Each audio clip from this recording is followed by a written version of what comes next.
नमस्कार दोस्तों, target with PS Parihar channel में आपका स्वागत है। सुबह के इस वीडियो में ऐसी सूचनाएं होती हैं जो विभिन्न समाचार पत्रों पर छाई हुई होती हैं और विद्यार्थियों के लिए आवश्यक होती हैं। तो आइए शुरू करते हैं और देख लेते हैं कि आज के समाचार पत्रों में ऐसी कौन कौन सी सूचनाएं हैं। सबसे पहली सूचना है, माध्यमिक विद्यालयों में होगी बाबुओं की बम्पर भर्ती। आगे बढ़ने से पहले एक बात और, जो नए व्यूअर है या नए मित्र हैं जिन्होंने इस चैनल को अभी तक सब्सक्राइब नहीं किया, पहले आप लोग इसे सब्सक्राइब कर लें और जो मित्र सब्सक्राइब कर चुके हैं वो लोग इस वीडियो को लाइक कर दें और जो मित्र शेयर कर सकते हो वो लोग शेयर भी कर दिया करें। यहाँ पर लिखा है कि माध्यमिक शिक्षा के सहायता प्राप्त विद्यालयों में 3000 लिपिकों की भर्ती। माध्यमिक शिक्षा विभाग के सहायता प्राप्त स्कूलों में अधीनस्थ सेवा चयन आयोग या शिक्षा सेवा चयन आयोग के जरिए जल्द ही 3000 लिपिकों की भर्ती की जाएगी। मुख्यमंत्री योगी आदित्यनाथ ने बुधवार शाम भर्ती को लेकर के विभाग की ओर से इस संबंध में की गई तैयारियों की समीक्षा की। माध्यमिक शिक्षा विभाग के 4502 सहायता प्राप्त स्कूलों के लिपिकों के 3000 से अधिक पद खाली हैं। अभी तक विभाग की सहमति से विद्यालय प्रबंधन समिति द्वारा की जाने वाली इन भर्तियों में अनियमितता की शिकायतें मिलती थीं और अब इन शिकायतों पर विराम लगाने के लिए विभाग ने अधीनस्थ सेवा चयन आयोग या आगामी समय में गठित होने वाले शिक्षा सेवा चयन आयोग के जरिए यह भर्तियां कराने की योजना बनाई है। सूत्रों के अनुसार मुख्यमंत्री की अध्यक्षता में आयोजित बैठक में अगले साल लिपिकों की भर्ती कराने पर विचार किया गया। तो अखबारों में इस तरीके की रोज भर्तियां आती रहती हैं, लेकिन मैं हमेशा से कहता रहता हूं कि कब ये भर्तियां अखबारों से निकल करके सरकारी रिजल्ट पर देखने को मिलेंगी। एक भर्ती की बात नहीं है, जानकारी तो ये मिली है कि कम से कम 50 विभागों की जो भर्तियां हैं वो अधीनस्थ सेवा चयन आयोग या अन्य आयोगों में पहुंच चुकी हैं, लेकिन किसी भी विभाग से नई भर्ती का विज्ञापन नहीं आया है, चाहे वो उत्तर प्रदेश लोक सेवा आयोग ही क्यों ना हो। उत्तर प्रदेश लोक सेवा आयोग भी पुराने रिजल्ट तो निकाल रहा है, पुरानी भर्तियां तो पूरी कर रहा है, लेकिन नई भर्ती का विज्ञापन जैसे आरओ, एआरओ और बहुत सारी जो भर्तियां उनके विज्ञापन वहां से नहीं आ रहे हैं। और इसी तरीके से दरोगा भर्ती का भी है, अभी तक विज्ञापन नहीं आया। अभी हम लोगों ने कुछ दिन पहले ट्विटर अभियान किया था। इसके बाद में भी अब अगले चरण में कोई ना कोई बड़ा अभियान करना पड़ेगा। यूपी ट्रिपल एससी के खिलाफ भी अभियान करना पड़ेगा। सभी विद्यार्थियों को साथ देना पड़ेगा, सभी यूट्यूब चैनल वालों को भी साथ देना पड़ेगा, क्योंकि अब जो अगला अभियान है वो यूपी ट्रिपल एससी के लिए होने वाला है। और जो लोग तैयार हों यूपी ट्रिपल एससी के लिए, अभियान के लिए और प्रदर्शन के लिए या ट्विटर कैंपेन के लिए, तो कमेंट बॉक्स में जरूर बता दें। अगली सूचना है एसएससी की। 16 दिसंबर से एसएससी के जो ये 16 नहीं 17 दिसंबर का ये समाचार पत्र है, जिसमें लिखा हुआ है कि एसएससी सीजीएल 2020 के 9000 पदों के लिए आवेदन 21 तारीख से। केंद्र सरकार के ग्रुप बी और ग्रुप सी के पदों पर होनी है भर्ती। असिस्टेंट ऑडिट ऑफिसर के लिए आवेदन अभ्यर्थी की शैक्षिक योग्यता स्नातक होनी चाहिए। स्नातक की उपाधि के साथ में CA, MBA, cost account, MCom, master in business studies की डिग्री होनी चाहिए। स्टैटिकल इन्वेस्टिगेटर ग्रेड 2 के लिए स्नातक की उपाधि के साथ में स्टैटिक्स का एक पेपर होना चाहिए और स्नातक के 3 वर्षों में स्टैटिक्स का एक प्रश्न पत्र होना चाहिए। कुछ खास पदों के लिए है। और यहाँ पर लिखा है कि कर्मचारी चयन आयोग की ओर से संयुक्त स्नातक स्तरीय परीक्षा 2020 के लिए आवेदन प्रक्रिया 21 दिसंबर से शुरू होगी। एसएससी की ओर से सीएचएसएल 2020 के लिए आवेदन प्रक्रिया 19 दिसंबर को पूरी होते ही सीजीएल के लगभग 9000 पदों पर भर्ती के लिए आवेदन प्रक्रिया शुरू हो जाएगी। आयोग की ओर से पूर्व में जारी कार्यक्रम के अनुसार आवेदन की अंतिम तिथि 25 जनवरी 2021 होगी। अभ्यर्थी एसएससी की आधिकारिक वेबसाइट ssc.nic.in पर जाकर के आवेदन कर सकेंगे। आयोग की ओर से सीजीएल परीक्षा के जरिए केंद्र सरकार के विभिन्न मंत्रालयों, विभाग एवं संगठनों में ग्रुप बी व ग्रुप सी के पदों पर भर्ती होगी। प्रतियोगी परीक्षाओं की तैयारी करने वाले छात्रों को एसएससी की ओर से घोषित होने वाली सीजीएल भर्ती परीक्षा का इंतजार रहता है। काफी विद्यार्थी ऐसे होते हैं जो केवल एसएससी की तैयारी करते हैं, उनके लिए ये एक बड़ी खुशखबरी है।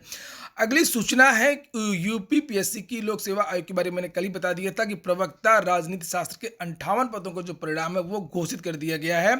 और यहाँ पर लिखा हुआ कि क्षैतिज आरक्षण में दिव्यांग जन के लिए आरक्षित पद के लिए योग्य अभ्यर्थी नहीं मिलने से किसी का भी चयन नहीं हो सका। अगली सूचना है इंजीनियरिंग एंट्रेंस एग्जाम की, जेईई मेन की। लिखा है 16 जनवरी तक होंगे ऑनलाइन आवेदन। जेईई मेन 2021 के लिए विद्यार्थी 16 दिसंबर से 16 जनवरी तक ऑनलाइन आवेदन कर सकेंगे। अगले साल से 4 बार होने वाली परीक्षा का पहला सत्र 23 से लेकर के 26 फरवरी के बीच में आयोजित किया जाएगा। अगले 3 सत्रों की तिथियों की घोषणा भी कर दी गई है। शिक्षा मंत्री डॉक्टर रमेश पोखरियाल निशंक ने कहा कि छात्रों को तीनों पेपर भौतिकी, रसायन, गणित के कुल 90 प्रश्नों में से 75 के जवाब देने होंगे। तीनों पेपरों में 30-30 प्रश्नों में से 25-25 के जवाब का विकल्प होगा। उन्होंने कहा कि प्रत्येक परीक्षा का परिणाम परीक्षा के 4-5 दिन के भीतर आ जाएंगे। अभ्यर्थी यदि चाहेंगे तो परिणाम मिलने के बाद पोर्टल खुलने पर आगामी सत्रों के लिए आवेदन भी कर सकेंगे और इतना ही नहीं, एक सत्र के परिणाम आने के बाद में अभ्यर्थी अपना आवेदन वापस भी ले सकेंगे।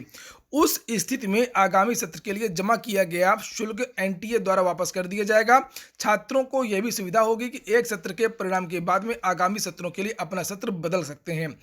इसके अलावा यदि कोई भी अभ्यर्थी एक सत्र के लिए आवेदन नहीं कर सका तो वह सत्र के परिणाम की घोषणा तुरंत बाद पोर्टल खुलने पर अगले सत्रों के लिए आवेदन कर सकेगा। अब जो जेईई मेन है वो 4 बार होगी, पहले 2 बार हुआ करती थी। और साथ ही परीक्षा की जो तिथियां हैं वो भी घोषित कर दी गई हैं। फरवरी में परीक्षा होगी 2021 में 23, 24, 25, 26। मार्च में होगी 15, 16, 17, 18। अप्रैल में भी ये होगी। यहाँ पे देख लीजिए पूरी लिस्ट तारीखें दी हुई हैं। अगली सूचना है 69,000 शिक्षक भर्ती की। 69,000 शिक्षक भर्ती की रिव्यू पिटीशन जो है वो दाखिल कर दी गई है। पुनर्विचार याचिका दाखिल कर दी गई है कि जो कट ऑफ का मामला है उस पर कोर्ट फिर से पुनर्विचार करे।